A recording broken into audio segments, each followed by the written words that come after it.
So, I've never worn one of these before. I feel like Stephen Baldwin. Yeah. Gotta keep the hair out of the face. Or like a Swiss skier or something. I don't know, from movies. Show the audience. What we're It's looking a at? really beautiful day. Like, what a beautiful day. In about 100 kilometers, we're going to be going through Midway. I actually lived in Midway for 2 months when I was like 19, in 2005. So, like in high school, I never did auto tech. Like, I didn't want to get my hands dirty. I didn't like getting my hands dirty. I didn't like that stuff. Like, to me, I wasn't a mechanic. For context, I have 2 trade tickets now. I'm totally a mechanic. Who would have thought? But, random tangent, I really wish I would have taken home economics in school. If you're in high school, just take home ec. You will not regret it. And if anybody judges you, just ignore them. Okay, so I moved to Midway and I needed a car. And my girlfriend at the time, her sister had a 1983 Pontiac Acadian. That's a Chevette. It's just Pontiac's version of the Chevette. It's a 4-door T-body. T-body? Anyways, it's a You're Chevy 19 Chevette. at this point, 19, right? and all I have to do is pay for the brand new battery and it's mine. I'm like, wow, thank you.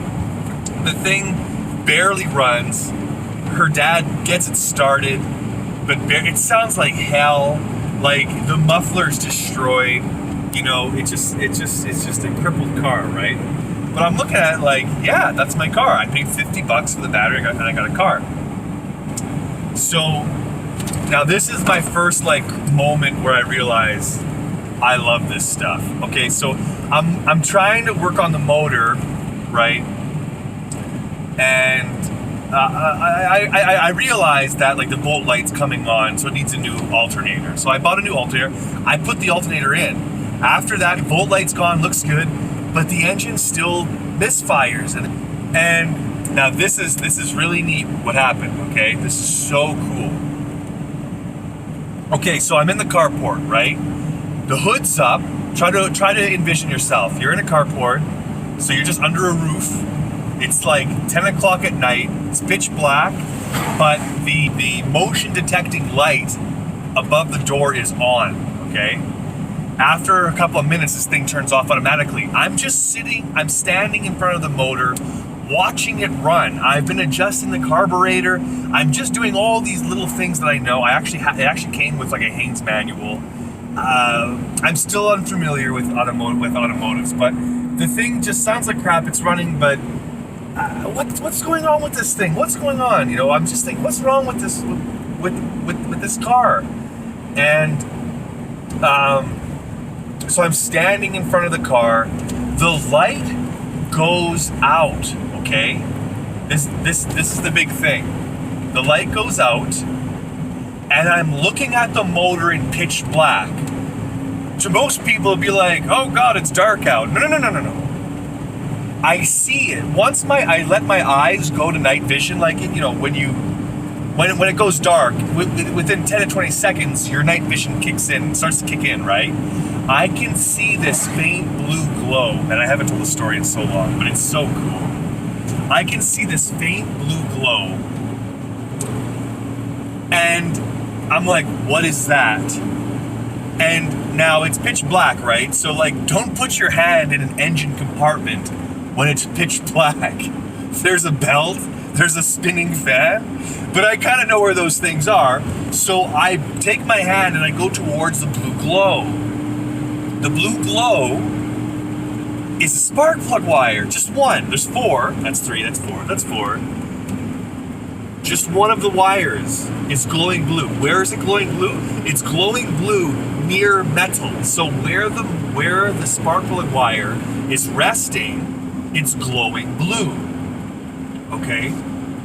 And when I touch it, my finger, right where my finger is touching it, is glowing blue. Not my finger, but like the wire at my finger is glowing blue now. I let go of it, it's gone. And if I look around, wherever the wire is touching metal, it's glowing blue. what's going on here, right? Okay. Now I suspect a spark plug wire. So the following day, this is another funny part of the story. I drive to Greenwood. It's east like 20, 30 kilometers. And in Greenwood, there's an automotive shop. And I say, I need a spark plug wire. And he's like, well, how long? I don't know. Okay, sorry, I jumped ahead a little moment. I grabbed all my spark plug wires. I just took them off. Some of you might know, like, did you label anything? No. I took the spark plug wires off completely. But luckily, there's only 4. I take them in, and I show him the one that I need, right? And he gives me a new spark plug wire. Okay. And so I take 5 wires out. I know which is the wire that was going blue. I throw that one away. So now I have 4 spark plug wires. I plug them all in. Car won't start. Why? Because I don't know which distributor point goes to which cylinder. So I kept redoing the order, and I almost killed my battery. But finally, I found the right one. If this were a V8, I would have been screwed because there's so many more combinations, right? So I finally found the right one, thank God, and it started, and it was perfect. That was it. It was the spark plug wire. Okay? Now, I'm not to the Folgers coffee. No, the Folgers Coffee Can story is a week or 2 later. Okay? That's the muffler. All right. So I drove from Greenwood back to Midway in my like Wayne's World-ish car. I was so happy, and the engine it was perfect. It was as good. I got it. Good stuff. Yeah, we're good. So the engine was I felt so good, and I did it myself, and that blue glow, it's gone now, right? Because there was the wire. So that blue glow was the voltage, the current in that wire was trying to jump because it wasn't going and it was getting a shot, but it wasn't going anywhere. So the faint blue glow was just this what do you call it? What's a good word?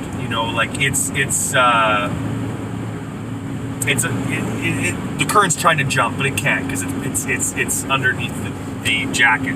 Okay, anyways, so the car is good. Now the next problem is the muffler. Muffler sounds like hell. So I go underneath the car, and the muffler is coming apart at the seams, literally. So I'm like, how do I fix this? So I grabbed a Folgers Coffee Can, and I cut it. And I cut the bottom out, and I cut it, and I bent it around the muffler, and I crushed around the edge of the muffler where there's a little bit of a lip, okay? And then I screwed it on. It helped so much. I was blown away. And then a few weeks later, the screws rattled out, and the muffler sounded like crap again. And then I went to Grand Forks, which is where we're like 50 kilometers away. We're almost there. And I bought a Raptor.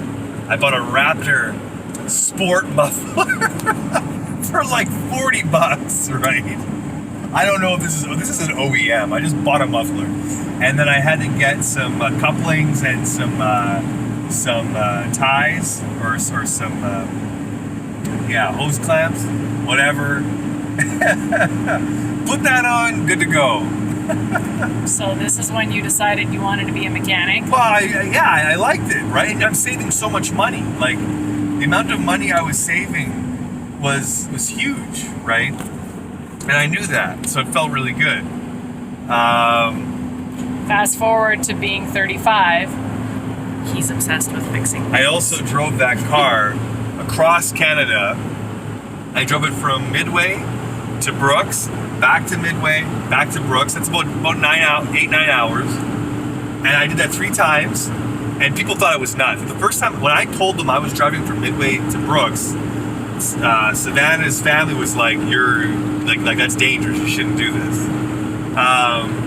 And I did it anyways. I'm like, no, it'll make it, and it made it. And then I drove from Brooks to Thunder Bay. So that's 2,200 kilometers. And then I was in Dryden, just outside of Dryden. It's about 350 kilometers from Thunder Bay. And I heard a thunk. And I'm like, what was that? Huh, little thunk too, like little, like it's just one of those things you might have missed it if you were in a conversation or if you had the music up. But I'm like, that wasn't a normal thunk, and it came from the engine, but I didn't really notice anything. I was going about 190 kilometers an hour, and then when I slowed down, the engine was like it felt like there's a 454 underneath the hood. For anybody who doesn't know, that's like a 454 cubic inches, huge engine. Just, yeah. So anyways, 454, right? And I turned around. I'm like, this isn't right, you know? Something's wrong with the engine. So I went back to Dryden. I went to an auto body shop. And they did a compression test. And like my third cylinder had like no compression. And I'm like, and you know, how much to fix it? Okay, I don't have that much money. I need to get home to Thunder Bay. And I asked the guy, like, you think this can make it to Thunder Bay? He's like, yeah. Like, you know, you're risking it, but the thing is, once you get over 80, just the centrifugal force of the engine, it didn't shake anymore, right? It's just when it was idling or when the RPMs were lower, it was just nuts. And so I drove it on 3 out of 4 cylinders, 350 kilometers to Thunder Bay. I remember passing that Thunder Bay Superior by Nature sign and thinking to myself, oh God, what have I done? Like, I knew I shouldn't have drove home. That 05 in itself is a story. This is just one of the many stories of 05. It took me 3 tries to finally stay planted. That was number 2. It took me 3 tries to drive out to Alberta to finally stay. The third time, we'll save that story for another time. Alright, but that first time, that's when you decided to be a mechanic. This was actually 2. This is actually second time. So anyways, I'm in Thunder Bay, and I go and I show this to my dad, my biological dad, Lauren Krause. And he's like, yeah, some, probably just a valve spring. Or no. Like, he's like, let's look at it. And he has all the tools. Like, he is a mechanic. He's a really competent mechanic, very competent. Not taking it, unfortunately, but very competent mechanic. And he takes apart one of the top of the engine, so you can see the head. Like, so you can see all the valve springs, and one of the valve springs is just destroyed. It's in 2 or 3 pieces. So all we need is a valve spring. He actually has a tool that he built to compress to compress a spring so you could get a spring in there. That's not the right way of saying it, but you get the idea. So him and I went to a junkyard and we used this tool and we got a couple of valve springs out of a junked Chevette with the same engine, right? Went back to his place, put the new valve spring in. It took probably a few hundred kilometers, probably just to get the crap out of that cylinder. But after a few hundred kilometers, the engine was back to new. Yay! And then Ryan Campbell and myself, we painted it flat black. We rented an orbital sander, sanded the whole Chevette from like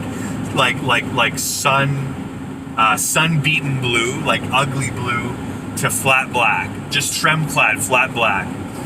And then a few months later, I came back to Thunder Bay. Insurance in Thunder Bay was $4,400 a month in 05. And I'm like, oh, to hell with you. Okay, wrap it up. Oh, it's such a story. Like, it's such a wild ride, man. Like, it's such a wild ride. But yeah, I had to give it to I gave it to a junkyard for like $100 or something. And I don't know, it's probably liquid metal right now. But yeah, that's the story of the Chevette. That's when you decided to be great. a mechanic. In a sense, yeah. Yeah, I really enjoyed it. I think he likes cars more than me sometimes. Anyways.